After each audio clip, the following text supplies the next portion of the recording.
My in-laws really pushed me to sign a marriage contract, and they were overjoyed when I got $20 million. I'm Chloe. Most people would describe me as quiet and reserved. I work as a lab assistant, which I like because it means less talking and more focusing on details. My life is pretty routine: work, home, and the occasional hangout with my friend Lisa, who is very outgoing and energetic. Tonight, she somehow got me to go to one of her wild house parties. Chloe, you need to stop being so shy. It's just a few friends, and you might even enjoy yourself, she said, almost dragging me out of my apartment. When we got there, it was clear how different we were. Lisa was having a great time, laughing and chatting with everyone. Meanwhile, I was stuck against the wall, holding a soda like it was my only comfort. The music was too loud, the crowd was overwhelming, and I felt like I was just trying to disappear into the background. Hey, you made it! Lisa yelled over the music as she ran back to me with a guy following her. Chloe, this is Tom. Tom, this is my best friend Chloe. Tom was a handsome guy, tall with a charming smile that probably helped him a lot. Nice to meet you, Chloe. Want something stronger than soda? It might help you relax, he said with a grin, looking at my drink. I gave a small smile. No thanks. I'm fine with this. Lisa winked at me before getting caught up with another group of friends, leaving me alone with Tom. It was super awkward. So, Chloe, Lisa says you're the brains of the operation at work, a scientist, right? Tom asked, leaning against the wall next to me. I'm a lab assistant, I corrected, tucking a strand of hair behind my ear. I'm not really the brains, more like the hands. Tom laughed. Modesty. Huh, that's rare.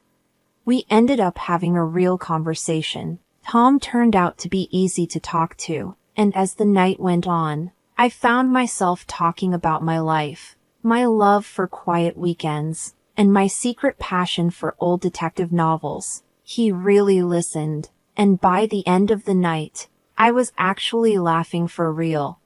You know, you're nothing like I expected from Lisa's stories. You're cooler, Tom said sincerely. I raised an eyebrow. And what did Lisa say about me? She said you were shy and introverted, but you're just chill, not uptight. It's refreshing. His words, strangely enough, didn't come across as condescending. They actually felt like a compliment, and from someone like Tom, it meant more than it probably should have. Thanks, I guess. You're not too bad yourself for a party animal, I teased, realizing I didn't want the night to end just yet. Party animal, huh? I might use that. He laughed, pulling out his phone. Let me get your number. We should hang out somewhere quieter, where you don't have to yell over the music. I hesitated for a moment, my old fears whispering that it might be a mistake, but then I typed my number into his phone. Okay, but if you make me go to another party, we're going to have a problem, I warned him. Deal. No parties. Maybe just coffee or something, he promised with a smile that made me think maybe stepping out of my comfort zone wasn't such a bad idea after all. A few months after that party, things had become quite serious between us. I remember it was a chilly autumn evening when he proposed. We were walking through the park, leaves crunching under our feet, when he suddenly stopped and looked at me with eyes that seemed to see right into my soul. Chloe, I've been thinking, Tom began, looking a bit nervous, which was unusual for him. He was usually so smooth. I don't want to spend another day without knowing you're officially mine. Will you marry me? He took out a small box from his pocket and opened it to show a simple but beautiful ring. I nodded, my voice barely above a whisper. Yes, I'll marry you. The happiness on his face was clear. We spent the rest of the evening dreaming about our future and making plans that felt like they were coming true. But the real challenge came when we decided it was time to meet his parents. Tom had mentioned them a few times, but he always kept the details vague. When the day arrived, we drove to their house in the suburbs. It was a big, grand place that showed off old wealth and pride. Tom held my hand tightly as we rang the doorbell, giving me a reassuring smile. His mom, Mrs. White, answered the door. Her smile was polite but didn't reach her eyes. "Thomas, you're here, and this must be Chloe," she said, her voice smooth but distant. Mrs. White led us into a fancy sitting room where Mr. White was waiting. He looked serious and had a sharp gaze that seemed to be evaluating me. "So, Chloe, Tom tells us you work in a lab. That must be interesting," Mr. White said, his tone making it clear he wasn't impressed. "It's rewarding work," I replied, trying to stay calm despite the judgment I felt with every word. "We were quite surprised to hear about the engagement," Mrs. White said. "Weren't we, dear?" She looked at her husband, who nodded stiffly. "Yes, quite unexpected, Chloe. We want what's best for Tom, and I hope you understand that," Mr. White added, his words heavy with unspoken meaning. Tom quickly spoke up. "Mom, Dad, I love Chloe, and she makes me happy. That's what really matters, right?" "Of course, dear, but you need to be practical too," Mrs. White said, her eyes cold and calculating. "We'd like you both to consider signing a prenuptial agreement. It's just a formality, really, to protect both your futures." I felt conflicted. My heart ached at how formal and businesslike this was, especially when it should have been a joyful moment. But I loved Tom, and if this was part of being with him, maybe it was worth it. "If you think it's best," I said finally, trying to hide the hurt in my voice.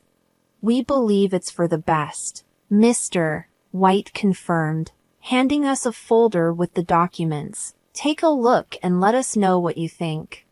The drive back was quiet. I kept thinking about the papers in my lap, but I figured that love was worth taking a chance, even if it meant signing a document to prove it. On a crisp early spring morning, we got married. The ceremony was in a small local church with just a few close friends and family. I remember standing in front of a small mirror in a modest white dress that Lisa had helped me pick out, feeling both excited and nervous. "Girl, you look stunning. Tom won't know what hit him," Lisa said as she adjusted my veil. Her enthusiasm was contagious and made me feel a bit more at ease. "Yeah, I just hope everything goes smoothly," I replied, trying to sound more confident than I felt. "Don't worry, it's your day. Just focus on you and Tom," she said, giving me a reassuring pat on the shoulder. The ceremony was short and sweet. Tom looked great in his suit, and when he saw me walking down the aisle, his smile gave me all the reassurance I needed. Even though my in-laws had pressured me into signing a marriage contract and were thrilled when I inherited $20 million, the ceremony felt right. We exchanged simple but heartfelt vows, and when the officiant pronounced us husband and wife and Tom kissed me, the polite applause felt genuine. At the reception, which was a small gathering at a nearby restaurant, Tom's parents seemed distant. Tom's father, Mr. White, gave a brief toast. "We're here to celebrate Tom and Chloe," he said, his voice lacking warmth. "May your union bring you the happiness you seek." It felt so formal and cold, almost like a business transaction, but I focused on the people who were genuinely happy for us, like Lisa, who was already on her third glass of champagne and excitedly telling anyone who would listen about how Tom and I met. The day ended, and with it, our simple but meaningful wedding wrapped up. We drove to our new home, Tom's place, where I would be moving in. It was a nice house, not too far from his parents, which meant his mom, Mrs. White, was over a lot. Every time she visited, She casually reminded me that everything in the house was Tom's and that I couldn't claim any of it in case of a divorce. "Remember, Chloe, none of this is yours," she'd say with a smile that made my skin crawl. I'd just smile awkwardly, trying to hide my discomfort. Tom would laugh it off, giving me a hug. "Mom's just joking. Don't take her seriously." He'd chuckle, but his laughter never reached his eyes. It was clear this was her way of reminding me that I was an outsider. I hoped things would get better and that Tom would eventually see how his mother's comments were affecting our newlywed happiness. I tried to make the best of it, focusing on setting up our home to make it feel like ours, not just Tom's. But no matter how hard I tried, Tom's parents, especially Mrs. White, made it challenging. "Chloe, dear, why don't you rearrange these dishes? They should be organized better," Mrs. White would say during her frequent visits, her tone condescending as she inspected the kitchen cabinets I had just tidied.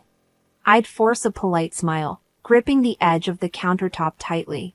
"Of course, I'll take care of it," I'd reply, trying to keep my frustration out of my voice.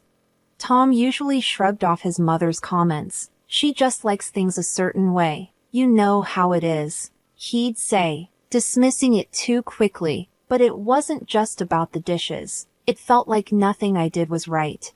One evening, while Tom and I were trying to enjoy a quiet dinner, his dad, Mr. White, showed up unannounced. "Watching your spending, I hope. Remember, it's Tom's money paying for all this," he said casually, looking over the food on the table. I bit my lip, feeling hurt by his words. "We're careful with our budget," I said, trying to keep my voice steady. But the criticism didn't stop there. Tom's parents seemed determined to remind me of my place at every opportunity. "Just make sure you keep the house clean for Tom. He works so hard. He shouldn't have to come home to a mess," Mrs. White would say, her concern dripping with false kindness. And it wasn't just behind closed doors. Even in public, they found ways to belittle me. At a family gathering, I overheard Mrs. White talking to a relative. "You know, Chloe doesn't earn much. She pretty much lives off Tom, doesn't she?"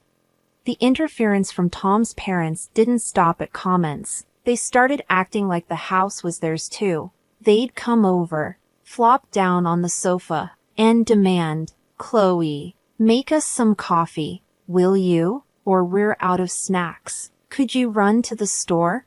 It felt like I had become more of a maid than a family member. And Tom seemed to change too. He used to be caring and attentive, but now he joined in their laughter. One day, while I was folding laundry, he said, "You're folding these all wrong, Chloe, just like my mom showed you. Remember?"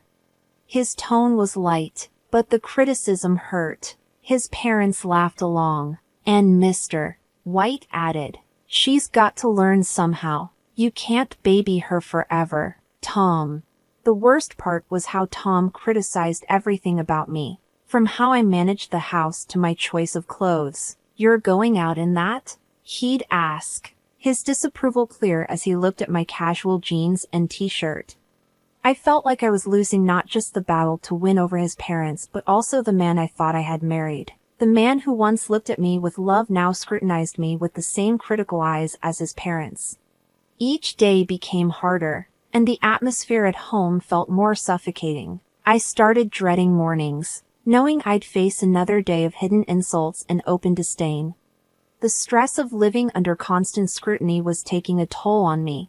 I began losing weight, had restless nights, and faced long days of anxiety. It all came to a head one morning at work when I collapsed amid the test tubes and beakers in my lab. I woke up in the hospital, the bright white of the room initially blinding. I felt a dull ache in my stomach, and my head was spinning as I tried to sit up. A nurse hurried over.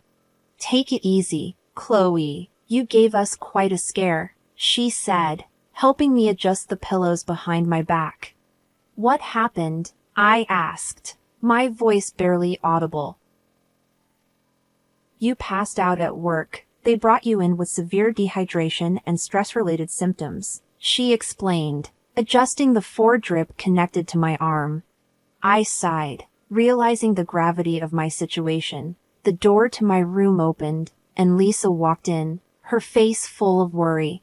Chloe, I heard what happened. Are you okay? She asked, rushing to my side and taking my hand.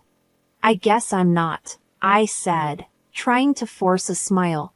This is ridiculous, Chloe. You can't keep going like this, Lisa said, her voice stern with concern. I knew she was right, but the thought of returning to that house and facing Tom and his parents again made me anxious. I just nodded, unable to trust my voice. The next day, as I lay there flipping through a magazine, a man in a suit appeared at the doorway. Chloe Roberts? He asked, stepping into the room. Yes, that's me. Can I help you? I asked, puzzled since I didn't recognize him. I'm Mr. Harris, a notary. I have some unexpected news for you. You've been named as the sole heir to your great-uncle's estate. He passed away last month, and it seems you are to inherit $20 million, he said, handing me a stack of documents. I blinked, stunned. I'm sorry. Could you repeat that? Did you say $20 million? Yes, Miss Roberts. It's all in these documents. Your great-uncle left everything to you. Mr.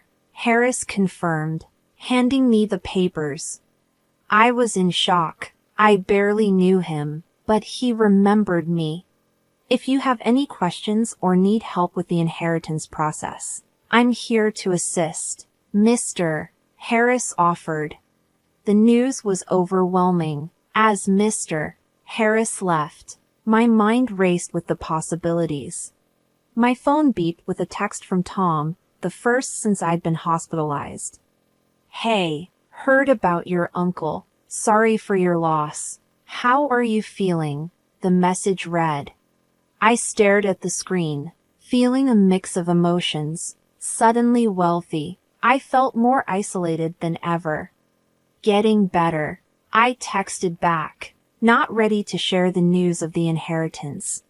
Later that evening, as I lay in the hospital bed, overwhelmed by the day's revelations, I made a decision. I couldn't return to my old life. With this inheritance, I had the chance to change everything. The thought was both terrifying and thrilling.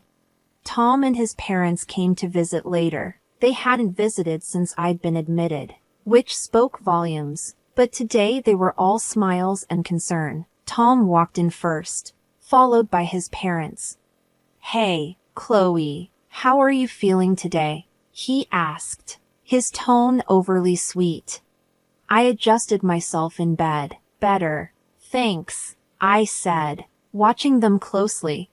Mrs. White approached my side, her voice full of concern that didn't reach her eyes. Oh, Chloe, we've been so worried about you, she said, brushing her hand against mine.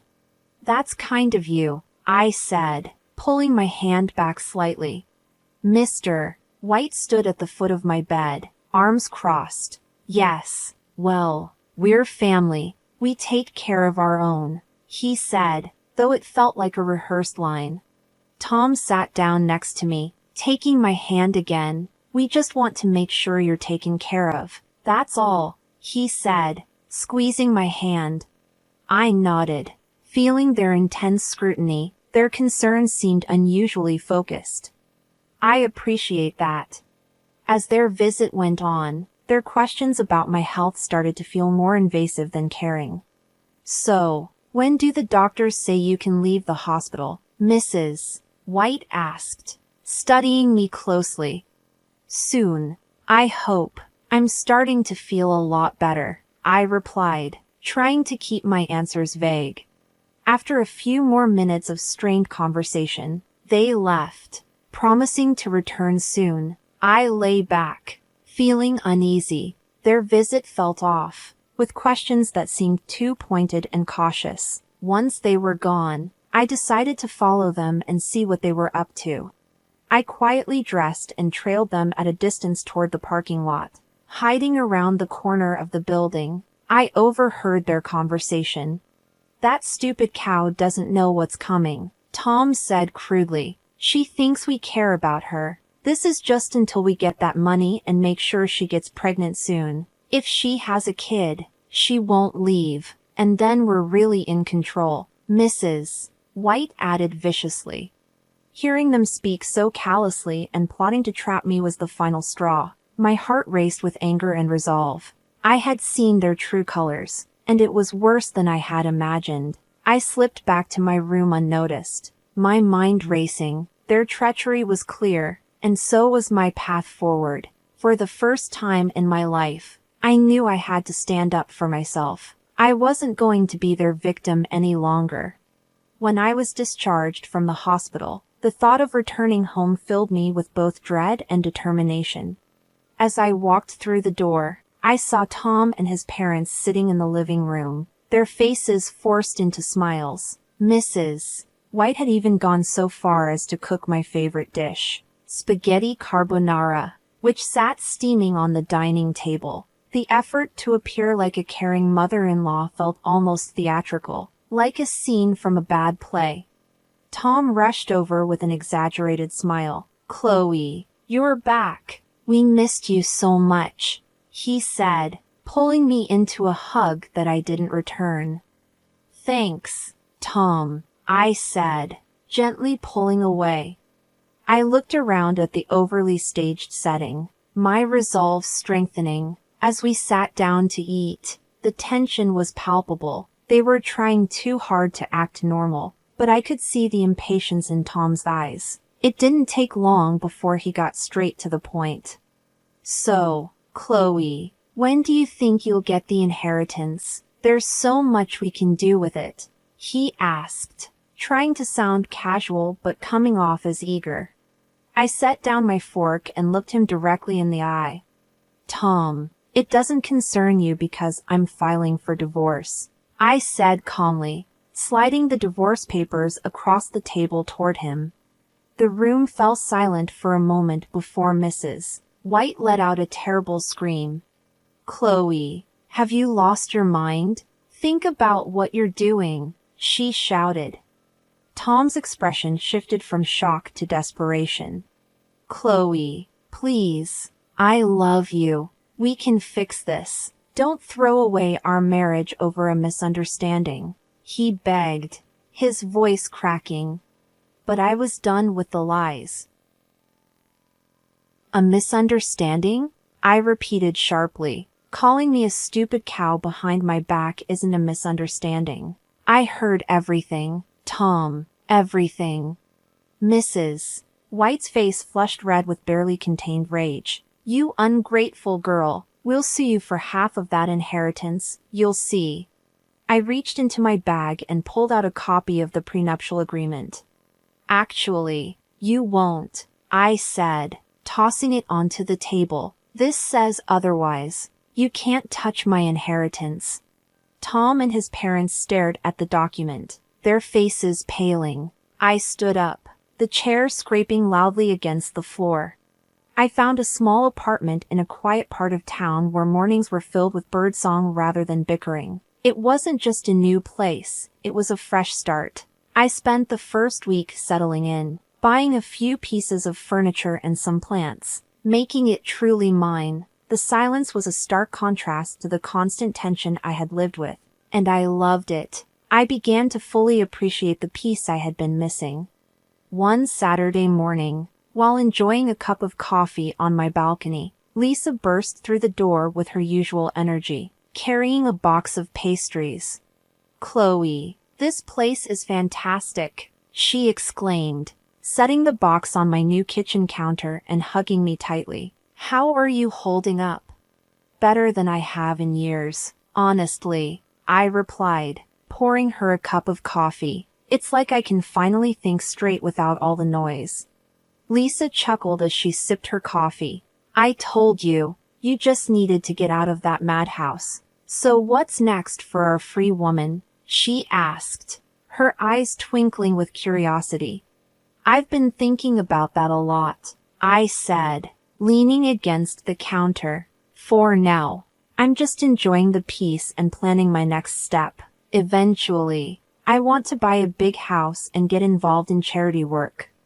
As the weeks went by, I embraced my newfound independence, meeting with a notary to handle the inheritance details. But, as expected, the tranquility didn't last forever. One evening, my phone rang, interrupting my reading. It was Tom. "Chloe, please, can we talk? I've been thinking, Anne." "Tom, there's nothing left to say," I interrupted, my voice firm but tired. "Just hear me out. I miss you, and I was wrong," he pleaded, his voice breaking with emotion. "I'm sorry for everything. Can we try again?" "Tom, it's over. We can't undo what's been done. You need to accept that," I said, ending the call. Soon after, Mrs. White started leaving messages on my voicemail. Each one was more desperate and angry than the last. "You ungrateful girl. After everything we've done for you," she yelled in one of the messages. I deleted them without hesitation. Tom later told me that he and his parents were fighting a lot, with him blaming them for pushing the prenuptial agreement, which now protected me from their greed. Each call and each desperate plea only reinforced my decision to move on. I was moving forward, not back. The chaos and drama of that family were no longer my concern.